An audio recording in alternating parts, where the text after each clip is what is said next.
All right. I thought we'd have a little intro music here. That has absolutely nothing to do. Yeah, it doesn't fit anything. It doesn't fit in at all.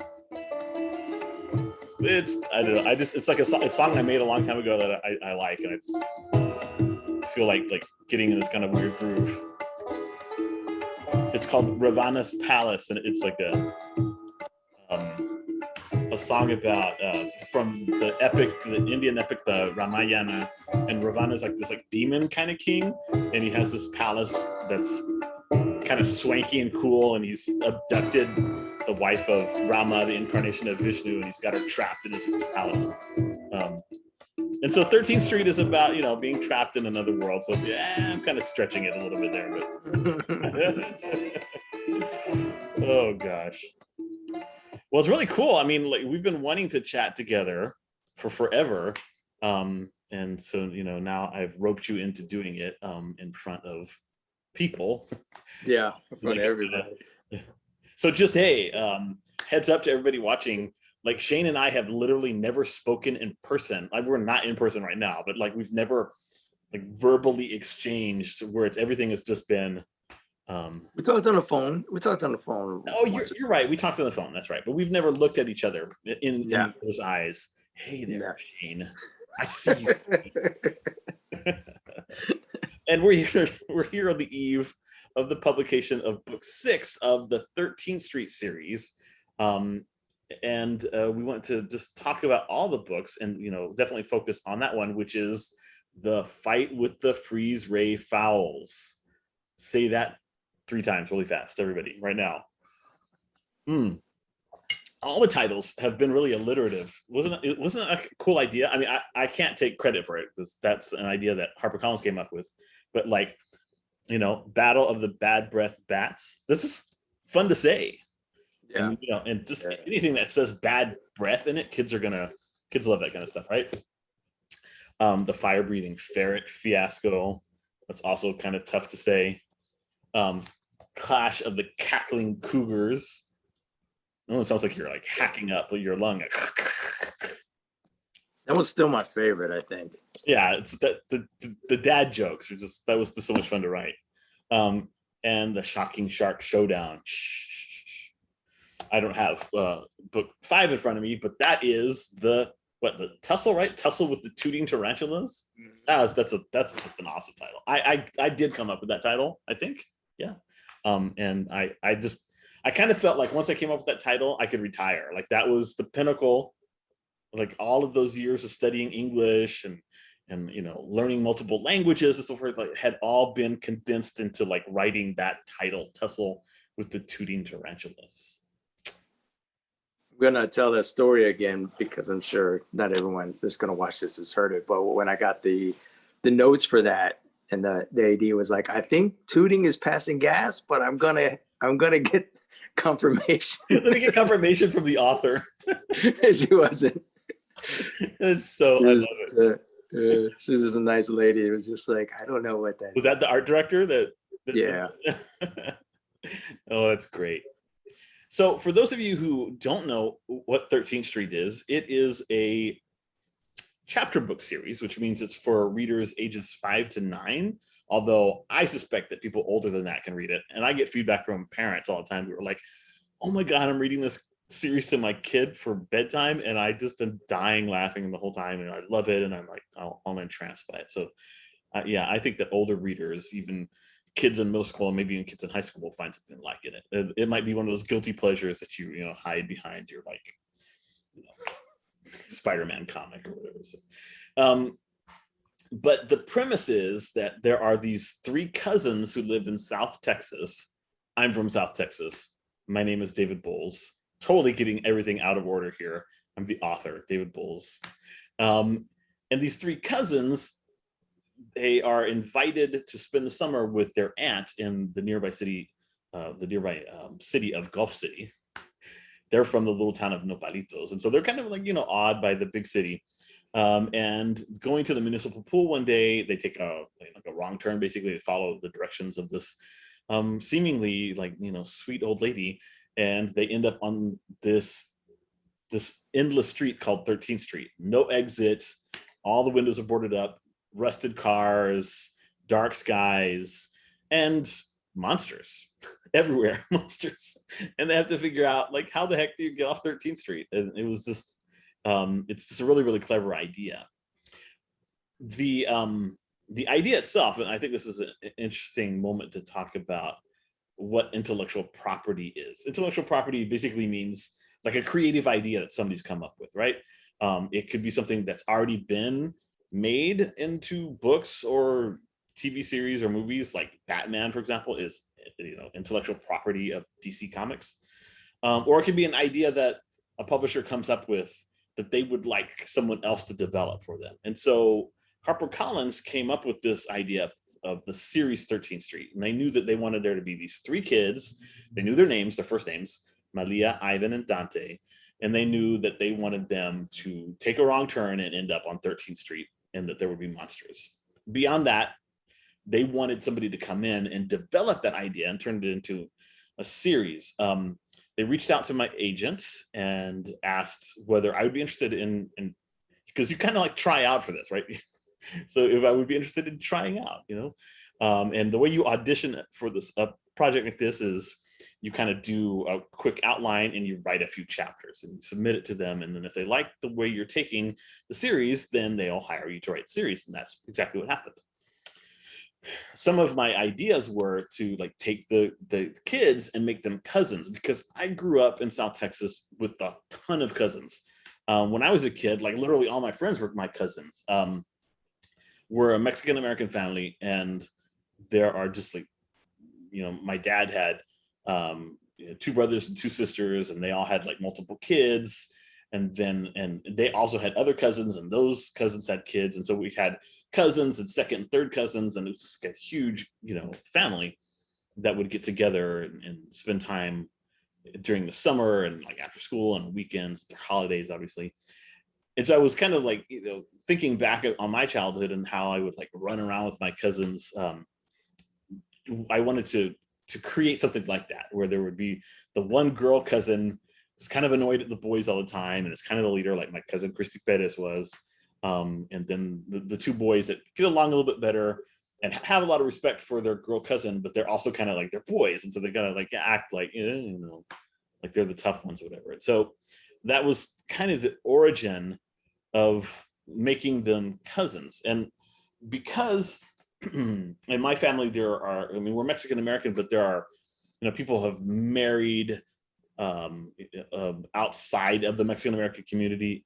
So like my brother, Fernando is Afro Latino. He's half black. And then I have other cousins, you know, or uncles or aunts who've married like Cubans and stuff like that. And that happens a lot in this community where I live in deep South Texas. There are a lot of Mexican Americans who marry, you know, Cubans and Filipinos and Dominicans and so forth. And so like the community is really rich. You have like kids who are, they're Mexican American, but they also have Dominican heritage, for example. And that's why I wanted to make them, all three of them, a little bit different. Make Ivan's father Jewish American, make Malia's father Dominican, and have Dante be the one who's like completely Mexican American. I just thought it would be a lot of fun to have to show that contrast yet unity at the same time. And the other thing that I wanted to do was to take this idea of 13th Street and tie it to the mythology of Mesoamerica, of like what is now Mexico and Central America, and make sure that the monsters had some kind of parallel in those myths, even though maybe I wasn't like outright calling them what they were called in the original languages, but that, you know, readers could eventually, by the time they reach the end of the series, realize, oh, I've been reading a story about the Mesoamerican underworld, basically. And it was, you know, trying to figure out a way to make that happen without having HarperCollins go, what are you doing? It was tricky, but they eventually just started trusting me to do what I was doing. And when I kind of like revealed my big plan to them, they were like, all right, yeah, let's do that. Let's go for it. And so that's how I got pulled into the project, and started developing these characters. Shane, what was it like for you? How did they Actually, it was pretty interesting. I think I was going to say, so you tried out and I was supposed to try out. I was contacted about trying out and I was so enthusiastic about the project, they just gave it to me. I love it. Yeah. So I was like, so what do you want me to do for the, and they're like, no, you're good. Just, we're going to give you the job. So I love it. But yeah.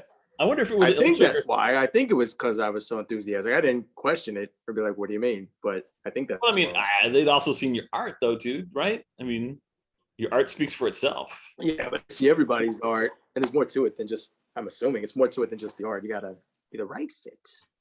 Yeah. Well, I mean, I think it was a really good fit. Like, so you said you were excited about, like, what resonated with you when you started? I mean, like, was I already writing the books by the time they pitched this thing to you? Did you get to read some of the pages I had created, or how I think did I did see. I think I saw some rough original, the first book, like an original draft or whatever, and then I saw the overall pitch, and then like the diversity was a big thing to me. That was what I thought was really exciting because you get to see maybe a marginalized community and diverse community, like you mentioned, but then also they're going on these kind of adventures that you normally only get to see white people going on. They weren't struggling being Mexican American. It was just like a part of their identity. It wasn't like, like the they weren't trying to get out of the barrio or something. Yeah, the conflict isn't like you're Mexican American and now you're struggling in the world and you've got right. It's like no, you're in like a fantasy world and you've got to like stop these monsters so you can go home. Yeah. Which I think is really important, and that's cool. And then when I did this cover, right? Oh yeah. And then it really hit home because like I've done a lot of books. I did this was my 15th, 16th year in the industry. I've never done this many people of color in one cover, like, so that was just, I don't know, it was a big deal to me to be able to do that. Really like that's 5 Latinos. 5! It's unheard of. And there's no white people either. They're not like, surrounding the white lead or anything. I mean, there are 2 ferrets. There are 2 ferrets, but they're brown too, really. Even they are. So, I mean, they haven't gone into their like white ermine phase at this point. So, spoiler alert. I'm still amused by the one reviewer who was all like, having them turn ermine to be good is just like really racist. I was just gonna make a joke about you doing that, and then I remembered that somebody actually was really critical. Really thought that was the idea behind it. Yeah. No, I mean, after the whole thing though, the whole packaging, and then that was what, like, it just doesn't even jive with what was actually being done. You're right. Yeah. And I mean that is cool. It is cool to center kids from a community that's underrepresented in literature and like let them have these adventures, just have fun and be put in danger. I mean, it's cool to have children put in danger, put in harm's way. Don't try this at home, guys. Kids are watching. You know what though? But kids are watching with their parents, and their parents are like, let me pause the video now and explain that these 2 men are joking. Yeah, I mean, you're joking, but there's probably something there to it, to why these like nursery rhymes and things like Grimm brothers are like, it shows a value placed on who we value and who we want to save. Like if there's a white lady goes missing, it's on the news all the time, but somebody else can go missing and nobody cares. There's probably a parallel to that with literature. So absolutely, it's not so much the putting them in danger, it's the getting them out of the danger. Yeah. And like, and people even understanding that they've been put in that danger. And I mean, and they're great kids. I mean, so I'm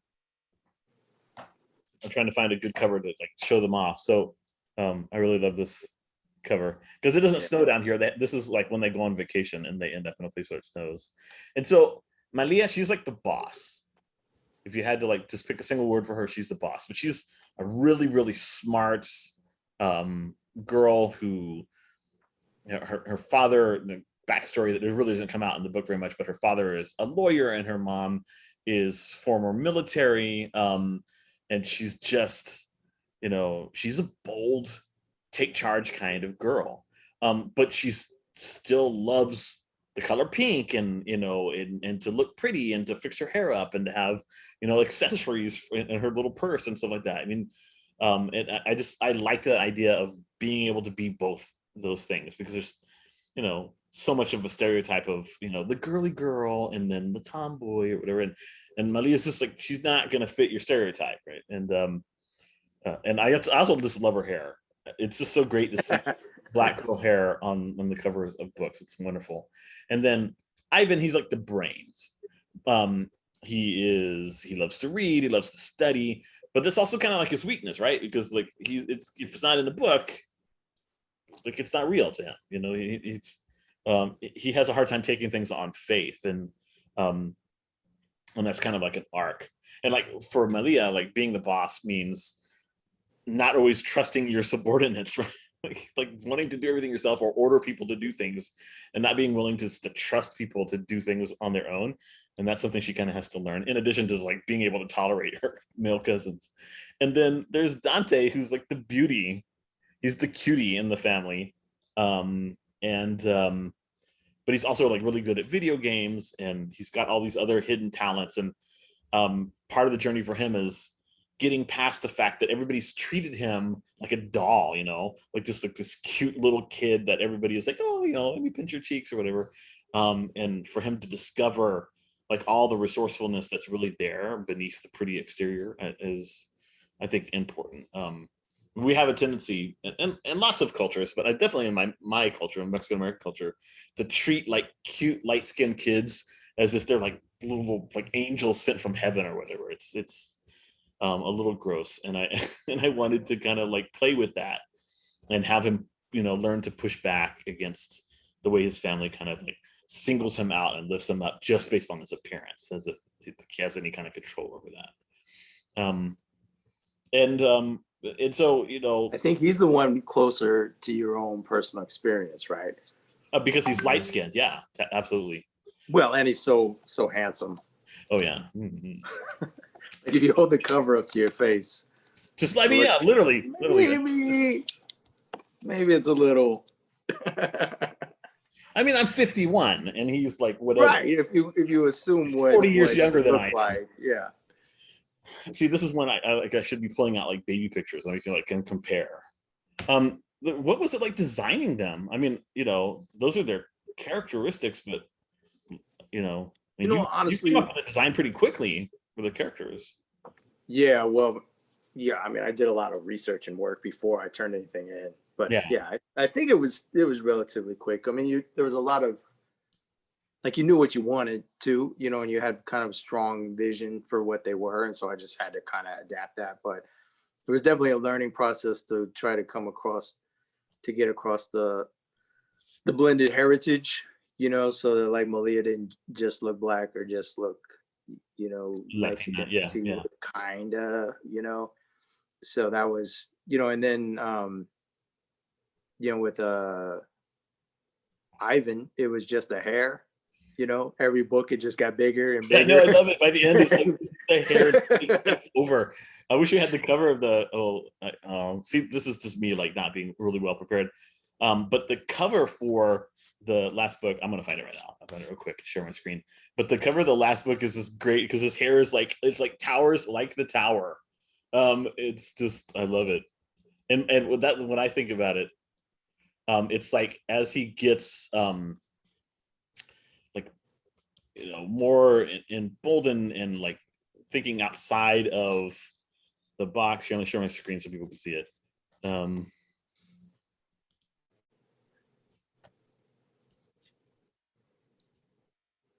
There it is. There's his hair.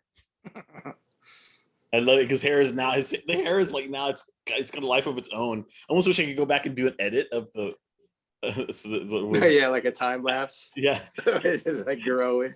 No, but also like have his cousins make some kind of comment about like, Ivan, when are you gonna cut your hair, dude? This is really. No, it was fun with this because because they were growing internally, and then I could find subtle ways. I think you were about to allude to subtle ways of demonstrating that and showing that. And then I could go with him. I could go just like full on, like he was literally growing. Like his hair was literally He's gotten taller too. I mean, by the end, he's like a lot taller than he. Here he is in the previous book. His hair is pretty impressive here too. Yeah. Yeah. Yeah, I mean, everyone it got just a little bigger, and you know, I don't know. Dante's hair here is great. I love that, like, because he's always got this little spike in front, and here it's just perfect. It's like the spider is about to impale itself on the spike of his hair. It's great.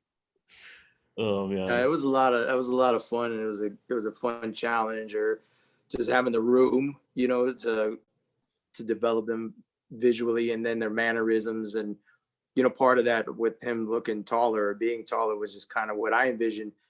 He wasn't necessarily, but he was just carrying himself that way. Yeah, I like it. Like he's gotten all three of them like just grow over the course of the series, which is basically like 1 year in their lives. But you know, they go through so much, and they gel together as a team so well.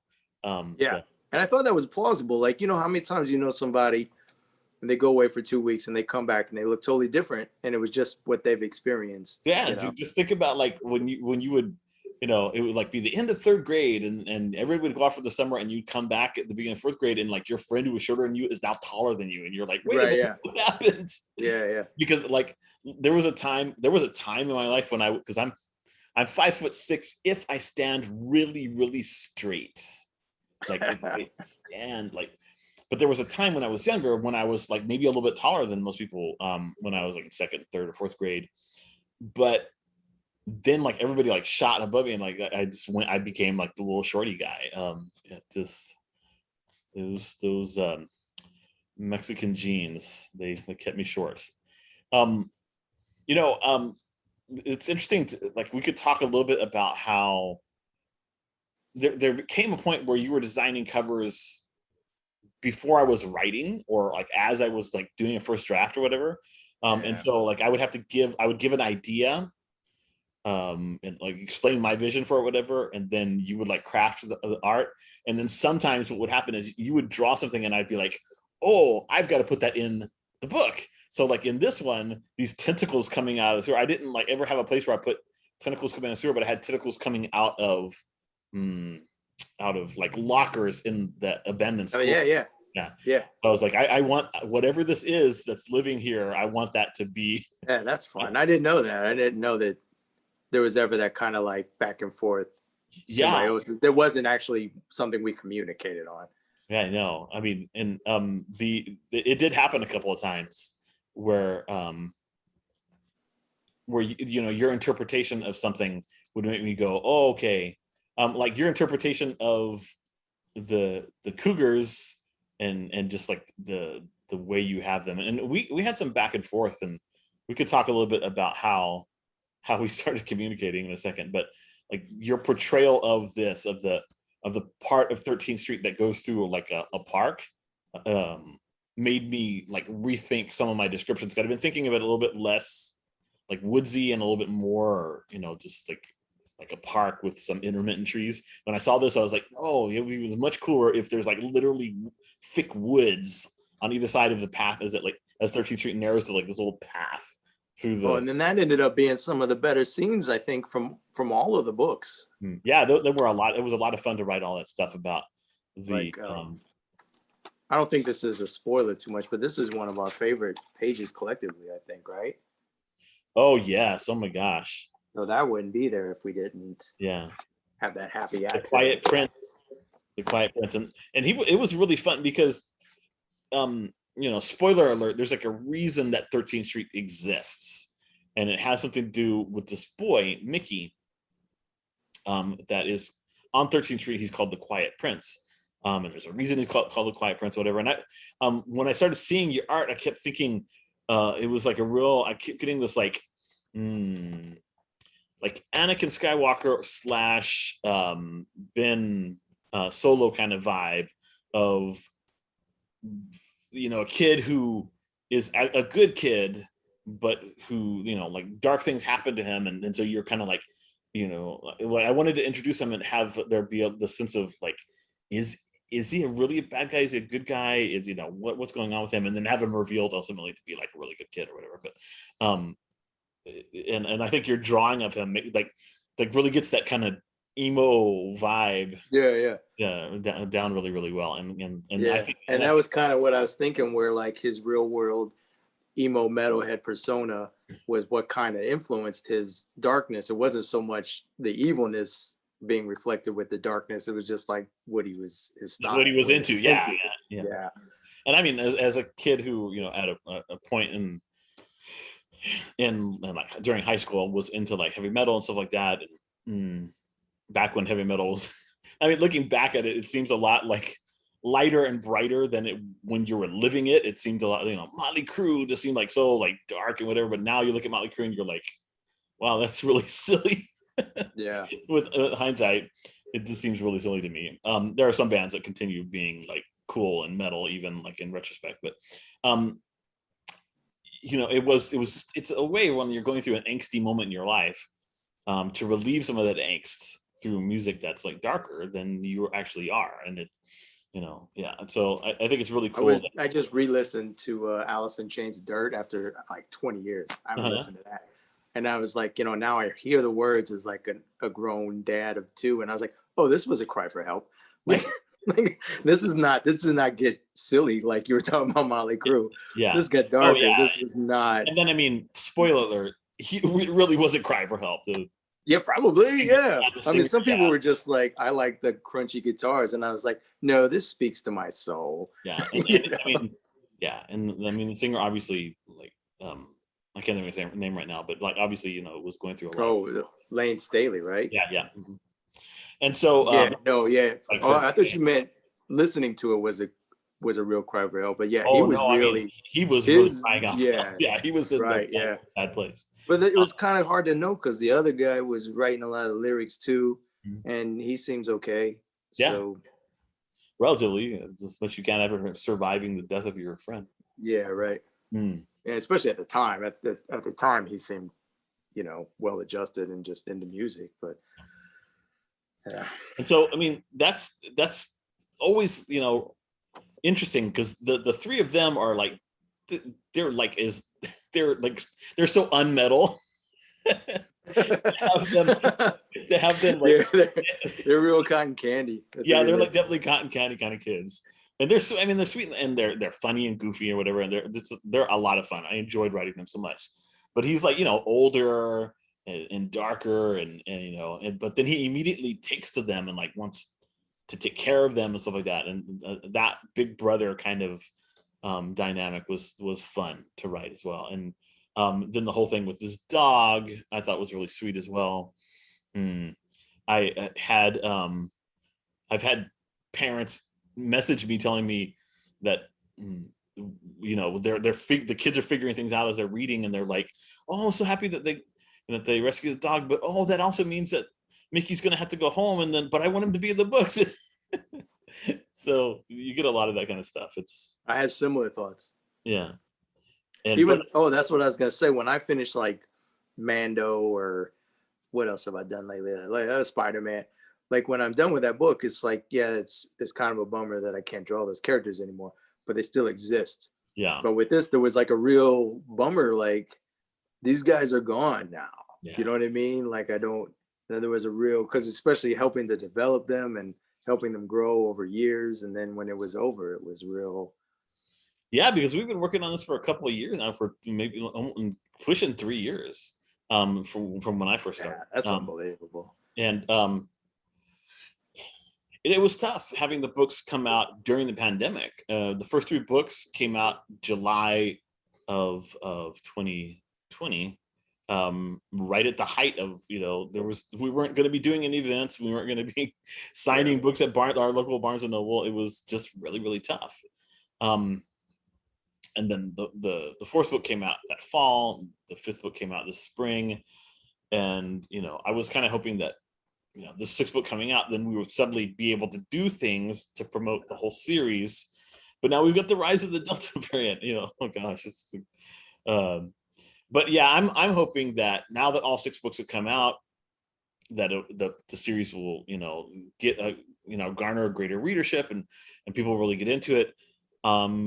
Because there are more stories that can be told about these kids in this universe, and I'd be willing to do it. And if if HarperCollins, if HarperCollins would So like. I was thinking about it earlier. So here's my pitch to you. It's a soft pitch, elevator pitch. Okay, so we cut forward to like 20, 30 years. There's a new batch of kids. Maybe they're a different, demographic. And then they find 13th Street, they get sucked in there or something, and then they go to see old Ivan, right? Old Ivan, because he knows and he helps them. And instead of his hair going up, he's balding and it just goes out. I love it. Oh yeah. So that's and he gets in. That's the whole pitch. But yeah, I just want to draw like Ivan with. He has to call up like Malia, who's like now like president of the nation, and like right, or she's like some Black Ops spy, or yeah, she's like a I love it, Black Ops spy, and he's like, I'm busy, I can't talk. They go to see Professor Eisenberg at the like the University of Gulf City, and there he is, in his 50s with his hair, like you said, growing out, and he's all balding on top, and he's like, gotta get in touch with my cousin. Why? She's a Black Ops. It could be fun. I remember 13th Street. He wistfully looks out the window. And then flashbacks. like Dante is like a Hollywood star. He's like an actor, and he can like bankroll their expedition into 13th Street. Yeah, there you go. Yeah, so now they have all these contraptions, all these fun contraptions to go fight these monsters. Oh my gosh, they could go in with like all he's like, like they're not gonna have to like rely on just whatever they can hopefully find on 13th Street. They like go in really well prepared. He's like, yeah, no, he bankrolls the creation of like this really massive kind of weapon that has mouthwash and salt and holy water, and just like you could switch the chambers and like and instead of like the titles being alliteration of monsters, the titles would be alliteration of these concoctions they have. That would be on you. You'd have to come up with but everyone would have a new like A-Team theme where they have a new vehicle and a new. I love it. And they could even like dun dun dun dun dun dun. Yeah. Well, we can't bring it all in. We have to bring it in pieces. Activate the portal now. What was the name of did the A-Team have like a name for the van they drove? I can't remember. No, I don't think so. Yeah. Missed opportunity, creators of A-Team. Yeah. They should have gave it a name. Aging creators of A-Team who are not watching us talk about this right now. Yeah, no, because every time you see it as a toy or something, it's just an A-Team van, but that doesn't mean it didn't have a name. That just means you would think that what's his name? The one who was a little office rocker, he would have come up with a name for it. Yeah, Murdoch, right? Yeah, maybe Murdoch. He did. Maybe there was a name. He did have a name, and everybody else just ignored him because they were like, right. Not using that Murdoch. You're not right in the head. Not. We should call him Van Morrison. A joke that only the grandparents of our readers know. Well, it's not a new show.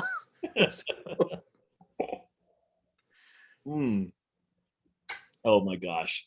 But yeah, I mean, there are like plenty of opportunities, and I've even thought about how, because it appears that 13th Street, the illusion, the monster-filled, inescapable place has been reverted back to what it originally was, which is something very different that I won't like reveal because I want you to read the books. But there's certainly people, actors in the area that 13th Street was formed that could re-trigger that, and I can totally see like, Mickey going missing along with his children. Mickey's, he's got like children, and they all go, and he's married somebody, and they've had a passel of kids, and the whole family disappears into 13th Street, and then that to be rescued. There's all kinds of fun things. I mean, I just think about like the Chronicles of Narnia and just all kinds of stories that could be told.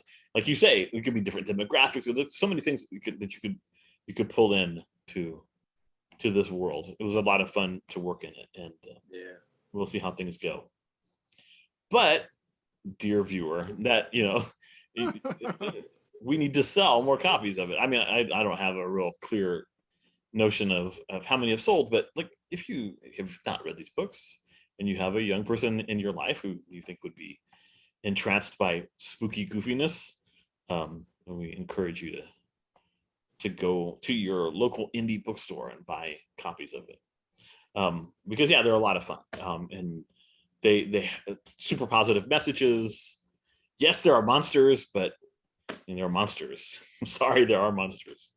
They're maybe not literal monsters like, with fur and claws and stuff like that, but the world is a spooky place, and so let your kids experience that vicariously. That's what happened in my family when I was a little kid. Like one of the very first songs that I was ever sung, and I think this is true of a lot of Mexican American kids, was this lullaby that my grandmother sang to me. It goes like this: "Duérmete mi niño, duérmete ya, porque viene el cucú y te comerá," which like means, "Go to sleep now, my child. Go to sleep, because if you don't, the boogeyman's gonna come and eat you." Can you imagine being a little kid and like being told this is like your first? Yes, monster's gonna come eat you if you don't go to sleep when I tell you. And I mean, I don't know. Is it about building resilience? It's like, hey, the world is kind of a scary place for Mexican Americans in the U.S., especially. So, like, maybe, heads up, the cucuy. That's the guy you want to watch out for. He's comes in many forms. Sometimes he might even become president. You never know. You never know. You never know. Oh my gosh. So what should we say to kind of conclude this? I mean, obviously we want people to go out. The sixth book is out tomorrow. We want it to do well. But also, I'm hoping that these books also inspire future writers and illustrators. No? Wouldn't that be cool? Yeah. Kids read the stuff and they're like, I want to do that. Right? Yeah, I know my own daughter really likes the art in this one in particular, and the story. And, I've done a lot of books, and this is probably one of the ones I think it hit her at the right time when she was getting into chapter books, but not wanting to leave art entirely. Yeah. So this bridged a good gap for her, and I know she liked it, and I enjoyed reading it as I was working on it. But it's challenging, like you said, man. Like, I don't have to convince people to buy Mando. Yeah, exactly. Mando sells himself. Yeah. And I mean, I just think the art is really good, and there's like art all throughout it. I mean, it's just really like every page, at least every spread. I can't think of a spread that doesn't have art. That must. No, I think they made a point to put art on every page, or every 2 pages. Every 2 pages, yeah. So, and also like there's not. I was looking through as I was waiting on this, and how there's not like.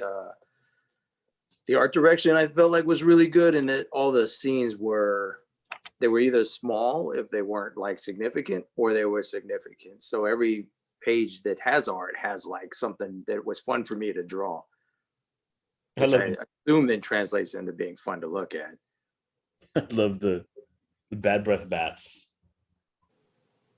Just like big enough to be scary, but just like, look at that face. It's so silly.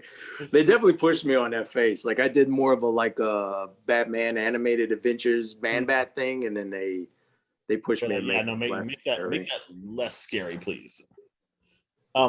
Frankly, to be honest with you, she is scarier looking than the bats. Yeah. You see that? Like if I saw that, I'd be like, holy smokes. God, it's only creepier because she's so happy. Like, what are you so happy about? Yeah, like, why are you? You're a ghost. What are you like? She's smiling, Ivan, and Ivan's like, what? Oh, yeah, that was a fun book to work on, and all that stuff. And then the way it kept moving, so I didn't ever get bored. It was always something new.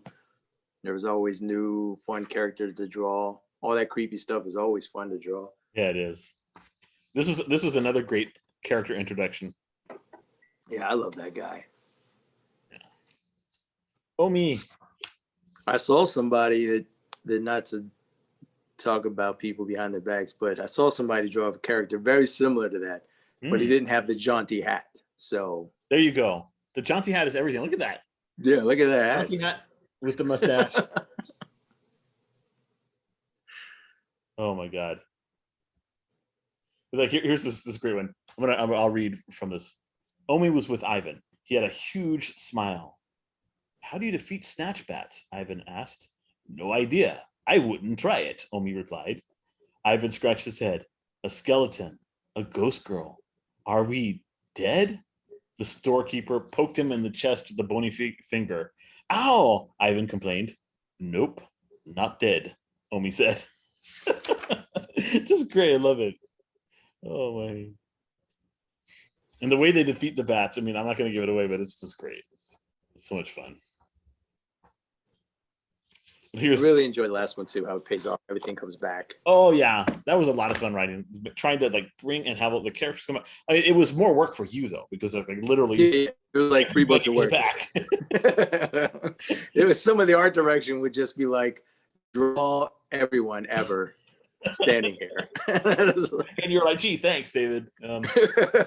I think I sent you a couple of pages like, thanks, buddy. I do remember this. So I think that before we close, we should talk about how that's possible, because I hinted that we would chat about it. We never did. Most of the time when an author writes a book that's going to be illustrated, the publisher chooses an illustrator, and then they just work with the illustrator. And there's really usually not communication between the two, like for children's books and stuff like that. I mean, that's not true for comics necessarily, but it is definitely true for children's books. But Shane and I did you contact me? I can't remember how it worked. But anyway, we followed each other on Twitter because we're going to be writing books together. We're going to be working on books together. Oh, you know what? You posted, hey, I'm going to start this new series or something like that. And I was all like, oh, what a coincidence, but something like that. And that's how. And then we're like, oh, okay, we're both on Twitter. So we started following each other. And so then what started happening was, as you would work on something, you would like reach out to me and you'd be like, hey, what do you think about this? Or do you have any references for this kind of thing? Or whatever. And it was just really cool to be able to have that back and forth and to talk to you a little bit more about like what I was trying to accomplish and, you know, what I was drawing from, what my inspiration was. So, you know, the thing that I always talk about privately with my friends and stuff is like, representation doesn't matter if people can't see themselves in it, right? And so having not been Mexican American, that was something that was important to me, to get just like a couple of details that when you were in like the aunt's kitchen or the grandma's kitchen or the whole family getting together at that, you know, it was the grandma and grandpa's house. So they were like old world or old school, and they needed to have some details that it didn't just look like window dressing or. So that was something I know I reached out to you a lot about that. And I would reach out to my personal friends that I knew, you know, had that kind of heritage, and they would just be like, I don't know, I'm kind of white. I'm like, that is not acceptable. Like, you don't have anyone in here.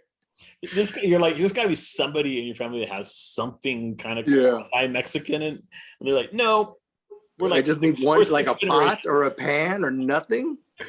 And they're like, no, we're 6th generation. We're like, whatever. We don't even speak Spanish. Yeah. And so I knew that's not true. I knew a lot of that was not true. They're just telling you that to like be like, you know. Maybe they were like, we don't want to see my grandma's pot in your book. We can't be bothered to be taking pictures of our like. Are you kidding us? Yeah, right. Oh my God. That's probably it. Like, why are you bothering me? I haven't heard from you in 6 months, and you're like, show me your kitchen. That's weird. And maybe it's because like they have a relative that they know has, but they're like, I'm gonna like drive 20 minutes to my aunt like Esperanza's house to take pictures of her kitchen, so that Shane has just Google grandma's aunt. Or grandma's yeah, there you go. Oh God. But yeah, no, I think it was a great collaboration, and that's the kind. I mean, and we've talked about this a lot. That's the kind of work that, you know, the allies do, and I know it's super important to you. You're a huge believer in better representation of people from communities of color and other underrepresented groups, and you do a lot of work in that sphere, and you are like super diligent and respectful. And I mean, I you know, I think of like what you've recently done with like the Falcon and other characters of color, like, you know, the Spider-Man, the Miles Morales, Spider-Man, stuff like that. A clear sense of like respect and determination to get it right, and I mean, and that's what you need. I mean, people ask me all the time. This is I'm both occasionally frustrated by, but also, I don't know, like heartened by the question I get a lot, which is, can I write? These usually write people want to be writers. Can I write characters who are not like me? And I'm like, yes, of course you can. The world is full of people who are not like you. If you just wrote about people like you, you wouldn't be representing the world as it really is. But you have to ask yourself, do you understand yourself? Do you have a clear understanding of who you are? I mean, can you write about that first? And then once you've got that, do you spend time with the diverse people in your community? Do you have friends that are from different cultural backgrounds and racial ethnic backgrounds?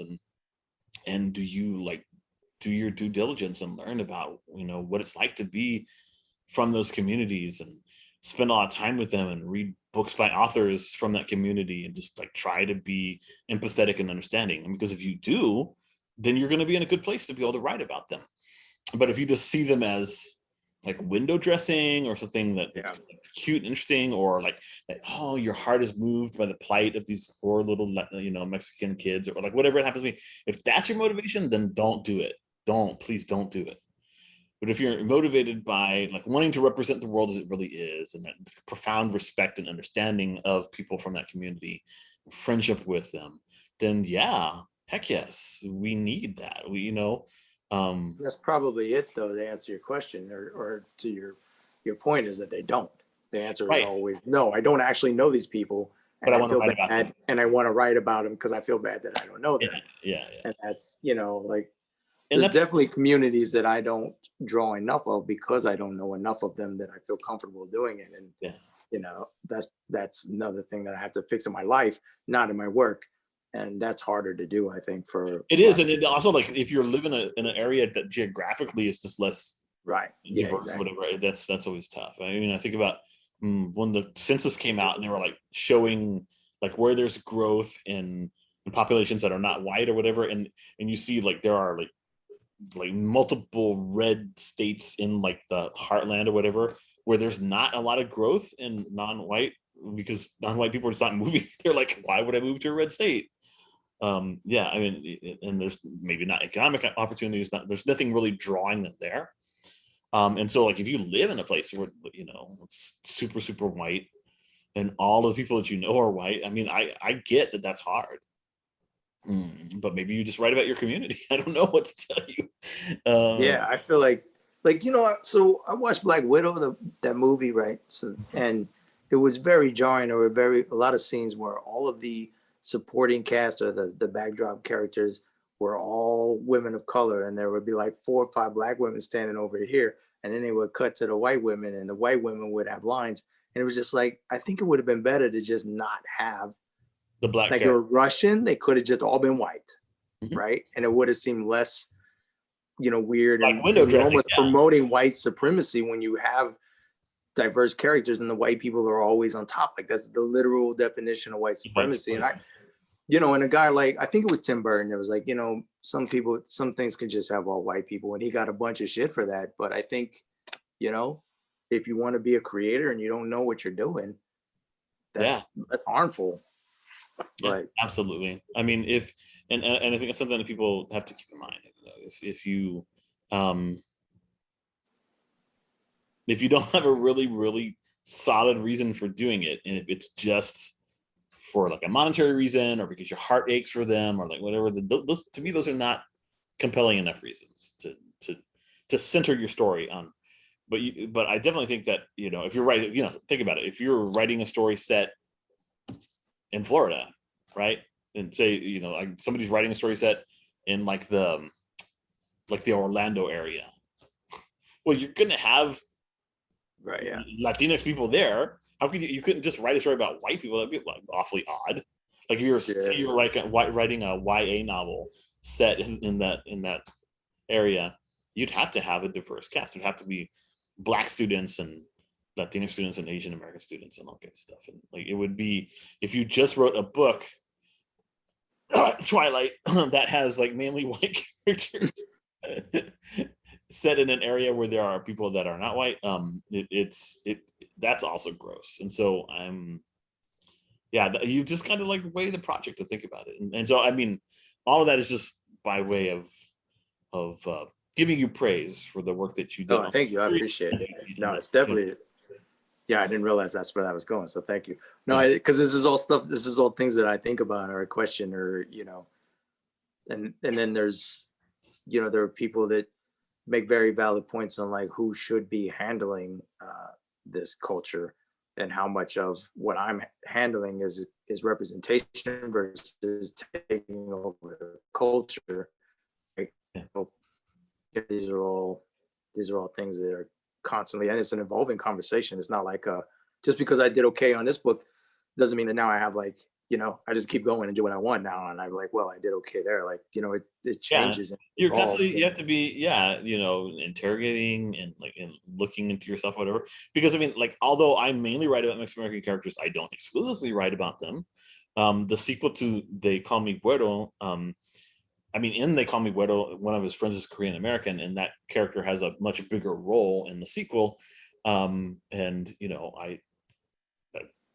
One of my good friends when I was in high school was Korean American, and I've like been friends with Korean Americans my entire life and know a lot about their culture in the U.S. and also the culture of South Korea. And I'm just I've done a lot of stuff. I've studied Korean, whatever. I've done a lot of work, but even then, when I'm writing this character, even though he's a supporting character, I've had 2 Korean American writers and scholars take a look at the manuscript of the book and give me feedback and help me to be as good in my representation of that character as possible. And that's just part of the work that you do. If I were writing a book where there was a character who was like a geophysicist and he's spouting stuff about science, I would get a geophysicist to read the book and make sure that I wasn't like making mistakes. So that is just like craft stuff. You just do the work that has to be done, I think. So even then I feel like that you could write a character because there's no monoliths. You could write a character word for word for somebody in situation and it would be like, that's not believable. And you're like, I know that guy. You know what I mean? He literally would say this. He has said this in this situation. Yeah. I made nothing up. Like, it's very it's just it's complicated. It's just because there are as many ways of being Mexican American as there are Mexican Americans, and like in those 2 Korean American readers that I had, sometimes they had contradictory feelings about certain things that I did, and so ultimately I just had to take those 2 points and kind of weigh them and then make an artistic decision on my own. At the end of the day, you just have to be responsible for the work that you do, and do your very best not to do harm, especially when you're writing for children, right? And if you do that, you do your due diligence, do your research, and you're motivated by the right things or whatever, then yes, you can work in that. And I think it's foolish for anybody to say otherwise. The problem comes from the underrepresentation, right? That's where people get a little prickly. Is they might be like, I can imagine somebody going, okay, this is a series that features Mexican American kids. There are Mexican American illustrators. Why is Shane taking work away from them if they're like underrepresented? Like, so I can hear that argument, and like I get that, but at the same time, there are all these like multiple factors that play in when you're working with a big publisher, and they've got like the illustrators that they're accustomed to working with or whatever. And ultimately, I don't think that creators can that creators are the ones that need to be so heavily criticized. I think we really need to be looking at the industry itself. What is it that's keeping Mexican American authors from being better represented, and Mexican American illustrators from being better represented? And so I always encourage people, not like creators themselves, don't feel guilt. Do the best work you can do. Do your due diligence or whatever.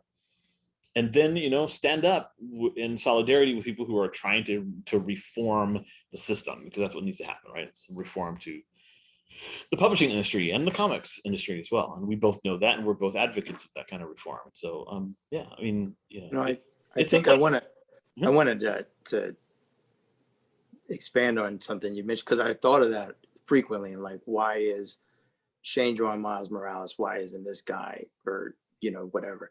And I don't know that's a wrong thought, right? But I also don't know that you know the stats. So like 5% of books are done by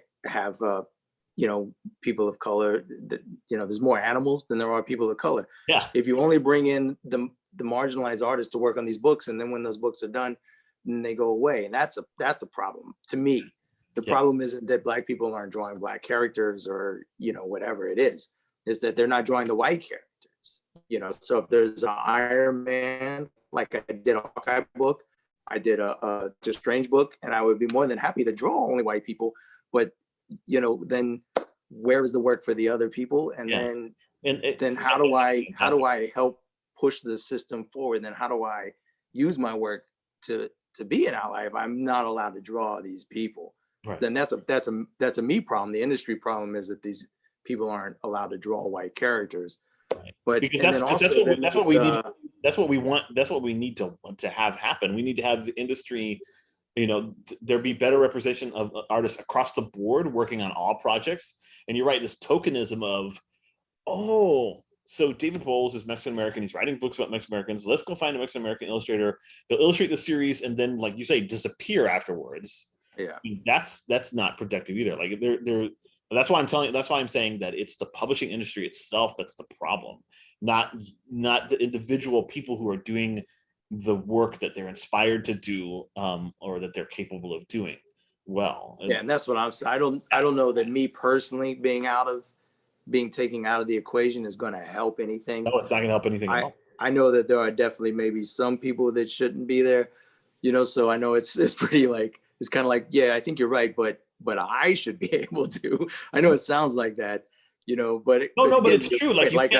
You can't paint everybody with a broad brush. Yeah, I mean, it's exactly the thing that people from communities of color don't want done to them. I definitely think that we shouldn't be doing the same thing to people who are not from communities of color. We shouldn't be like, oh no, all white illustrators are guilty of the sins of this group of white illustrators. That's obviously that's unfair. And I'm a proponent of justice, not of like perpetuating more wrongs in response to wrong. I don't want revenge. I want justice. You know what I'm saying?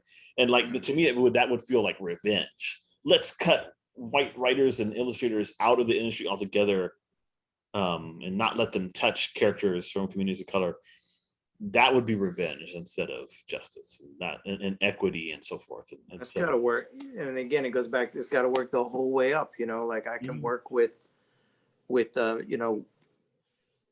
marginalized communities on a book and be the only white person at that ground level working on it.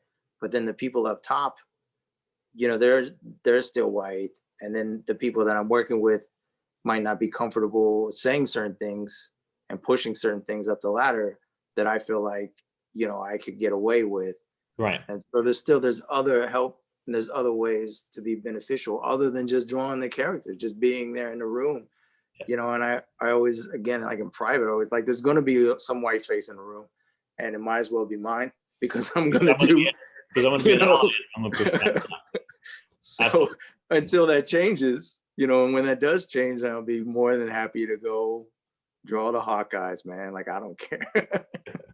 Yeah, but I seriously, like you say, that's not the problem. The problem isn't you drawing Miles Morales. It's that that illustrators from communities of color are not allowed to illustrate beyond whatever like window dressing pet project is there to promote diversity, or to make it appear that diversity is being promoted. And that's not, it's the same. It's not just race. It's also gender. You have they want to have a woman's name on every Wonder Woman book or every Batgirl book, but I know for a fact there are women that like Iron Man. Why are they drawing Iron Man? That's the problem. Yeah. If I get to draw Wonder Woman, that's not the problem. The problem is that this lady can't draw Iron Man. Yeah. So. Yeah. That is almost always the issue. Yeah. Like I think of, like I was telling you before we started recording, Phil Jimenez and his run on Wonder Woman, where he was writing and doing and penciling, just great. Yeah. a gay Mexican American man writing Wonder Woman. That was fantastic. But why can't we have, you know, like disabled, you know, queer Black woman writing Superman? That, you know, that's right. Yeah. it's that way. It's this way is fine. That way, that's the problematic part. And so, But even then, if I told you there was a gay man writing Wonder Woman, you go, yeah, that tracks. But if I told you he was writing Bane or Batman, you might think, oh, wow, that's groundbreaking. You know, which is silliness. But anyway, yeah. Yeah, no, I mean, it's still like, Yeah. I don't know, hurtful stereotypes. Yeah, it's right? a hurtful stereotype. That's exactly right. Yeah. Well, Shane, oh my God, this has been great. A great conversation. Hopefully people who are watching this on YouTube will get some benefit out of it. I know we've like talked all over the place, and parents may want to restrict themselves to like the first 45 minutes before we went off on our tangents. Hey, you know what though? I think I only cursed twice, maybe yes. one time. Only one time, and so did I, and I caught myself or whatever. But for the most part, you know, I think we kept it PG. So yeah, thanks guys for tuning in and checking us out. And please go to your local indie bookstore and purchase the 6-book series 13th Street. You will not regret it. Let me stop recording.